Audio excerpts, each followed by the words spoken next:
Day 14. This is the last day of the sprint.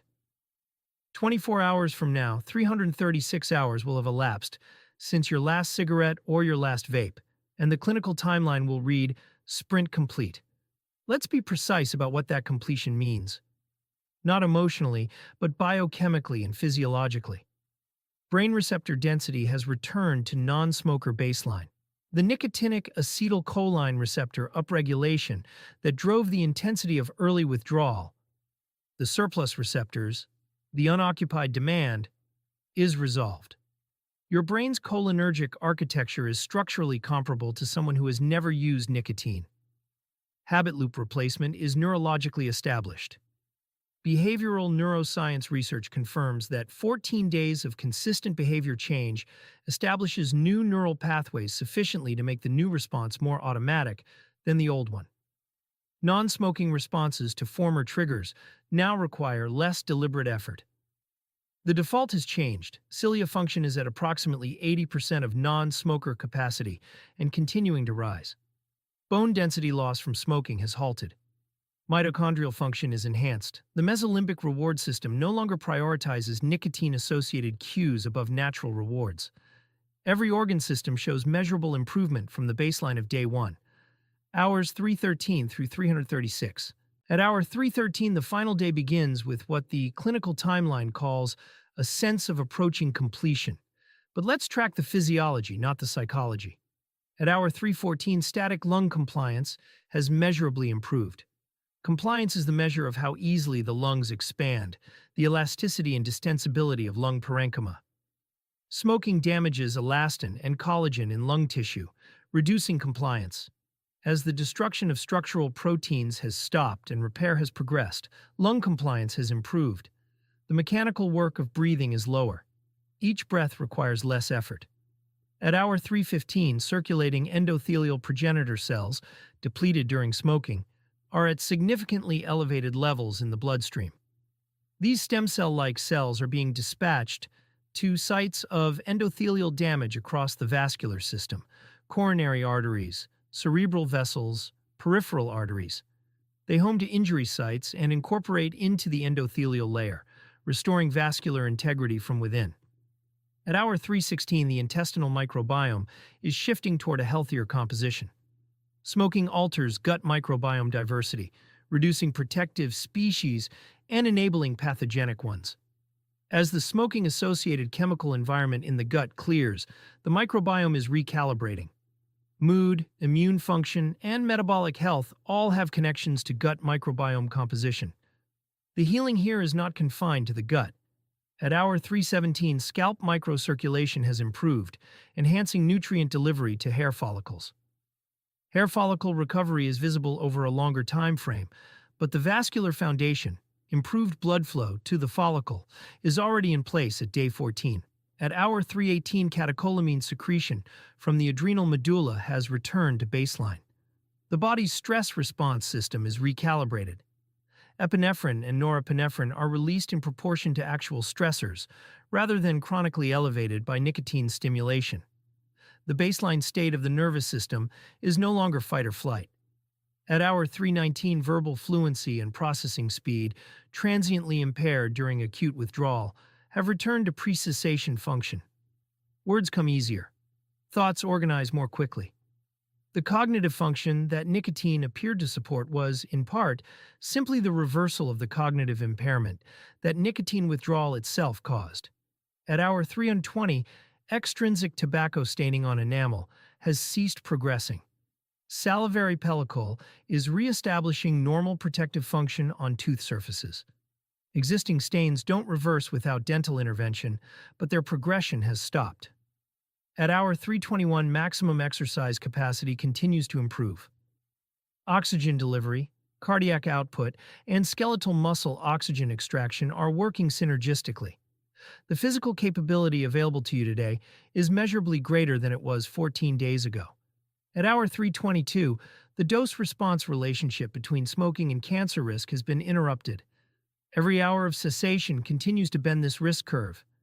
The carcinogen exposure has stopped. DNA repair mechanisms are active. The cells that would have accumulated further mutations are no longer receiving the mutagen. The cancer risk trajectory has changed direction, not eliminated, but definitively bent. At hours 3:23 and 3:24, behavioral neuroscience confirms that 14 days of consistent behavior change establishes new habit loops. Non-smoking responses to triggers feel automatic. The conscious effort required has decreased because the neural pathway is established. And cilia function has reached approximately 80% of non-smoker levels. The airway's structural architecture is more than three-quarters restored. At hour 3:25, cerebrovascular event risk has reached its first major plateau of improvement.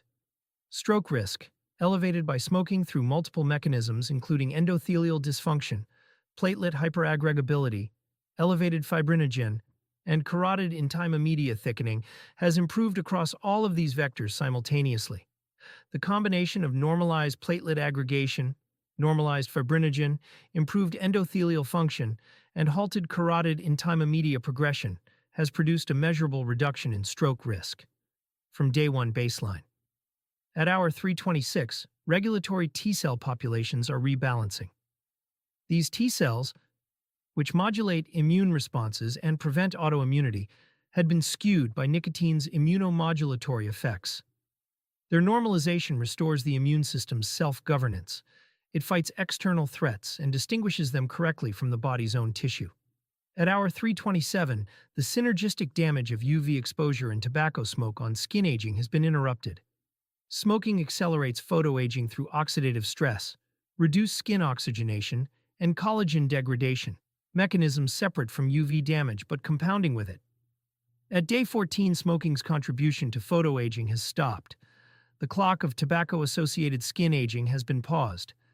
At hour 3:28, mitochondrial electron transport chain efficiency has improved as oxidative stress has resolved.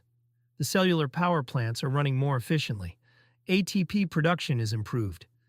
This contributes to the more sustainable, stable energy that physically active people report in the second week of cessation. At hour 3:29, the mesolimbic reward system no longer prioritizes nicotine-associated cues above natural rewards. The salience of a cigarette or vape, which had been artificially inflated by dopaminergic conditioning, has recalibrated. The world rewards in proportion to what it actually offers. Former cues may still register a brief associative memory, but they carry no imperative weight. At hour 3:30, lower esophageal sphincter tone has normalized. Nicotine's smooth muscle relaxant effect had caused the esophageal sphincter to be chronically underperforming, allowing gastric acid reflux. At day 14, sphincter tone has recovered. Heartburn and acid reflux associated with smoking are improving. At hour 3:31, accelerated bone mineral density loss has halted. Smoking increases the rate of bone loss through multiple mechanisms including reduced estrogen and calcitonin levels and impaired calcium absorption. This accelerated loss stopped when smoking stopped. The skeleton has shifted from active damage to stability. At hour 3:32, high-sensitivity C-reactive protein is approaching non-smoker normal. The evening of the final day with the primary systemic inflammation marker at normal range. At hour 333, heart rate variability, the gold standard measure of autonomic nervous system health, has reached levels consistent with recovered autonomic balance. The parasympathetic-sympathetic equilibrium that smoking disrupted for years is restored. At hour 334, the upper airway microbiome is shifting toward a healthier community composition. The respiratory microbiome, disrupted by chronic smoke exposure, is re-establishing protective species. The microbial defense of the upper airway is recovering. At hour 335, every major organ system shows measurable improvement. Cardiovascular, pulmonary, immunological, neurological, dermatological, skeletal, gastrointestinal, all simultaneously in better condition than they were at hour 1. At hour 336, the sprint is complete. Let's account for what the biology has done over these 14 days. Cardiovascular system. Nicotine-driven sympathetic stimulation of the sinoatrial node resolved within hours. Heart rate down 5 to 10 beats per minute from smoking baseline. Blood pressure declining toward actual baseline within the first day. Carboxyhemoglobin, carbon monoxide bound to hemoglobin, cleared within 12 hours. Platelet aggregation normalized by day 11. Plasma fibrinogen declining toward non-smoker normal by day 9. Endothelial nitric oxide production recovering progressively from day 1, measurably improved by day 9. Arterial stiffness decreasing through days 10 to 14. Coronary vasomotor tone improving at day 12. Carotid intima media thickness progression halted at day 13. Heart rate variability restored by day 14. Stroke risk at its first major clinical plateau of improvement. Pulmonary system, bronchial cilia, paralyzed by chronic toxin exposure, beginning to beat within the first 72 hours. Ciliary beat frequency at 60 to 70% of non-smoker baseline by day 8.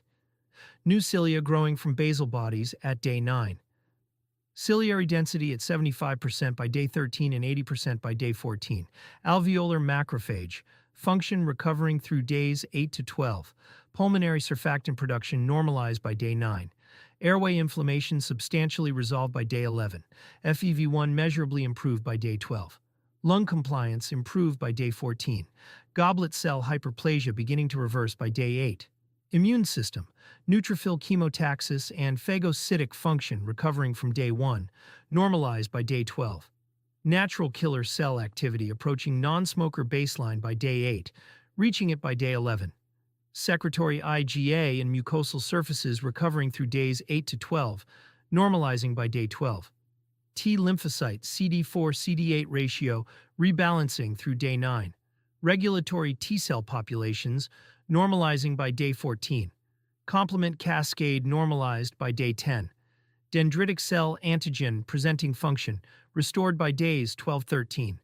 Brain and nervous system, nicotinic acetylcholine receptor density downregulation beginning within the first week, approaching non-smoker levels by day 11, reaching non-smoker baseline by day 14. Dopamine baseline recovering from day 8, rebalanced by day 12. GABA system rebalancing by day 9. Serotonin pathway recovery by day 9. Norepinephrine balance restoring by day 10. Hippocampal neurogenesis resuming at day 10. Prefrontal executive function restored by day 10-11. Working memory at pre-addiction baseline by day 11. Default mode network reset by day 13. Habit loop replacement neurologically complete by day 14. Systemic inflammatory markers CRP, IL-6, TNF-alpha, all declining from days 8 to 14 toward non-smoker normal. Oxidative stress markers declining through days 8 to 14. Antioxidant reserves rebuilt through days 10-12. Sleep architecture normalized by day 10. Metabolic rate stabilized by days 10-11. Insulin sensitivity restored by days 8-11. Epigenetic repair of DNA methylation patterns beginning at day 10 and continuing. DNA repair mechanisms actively running at day 13-14. Bone mineral density loss halted by day 14. Gut microbiome shifting toward healthy composition by day 14. This is the biological accounting of 336 hours. Every item on this list is a real, measurable, documented physiological change. None of it required anything except stopping and staying stopped. Hour 336, sprint complete. Brain receptor density has returned to non-smoker baseline. The neurological infrastructure of nicotine addiction, the surplus receptors, the dopamine recalibration, the habit loop, has been structurally dismantled over the course of these 14 days. You are no longer a smoker who is not smoking. The clinical language at this milestone is precise. You are a non-smoker. This distinction is not semantic, it is pharmacological and neurological. The receptor density in your brain matches a non-smoker. The dopamine sensitivity of your reward system matches a non-smoker. The automatic behavioral response to former triggers is now a non-smoking response. The biology has made the declaration that you completed the sprint to make 13 systems, 14 days, 336 hours. The sprint is over. The recovery is not.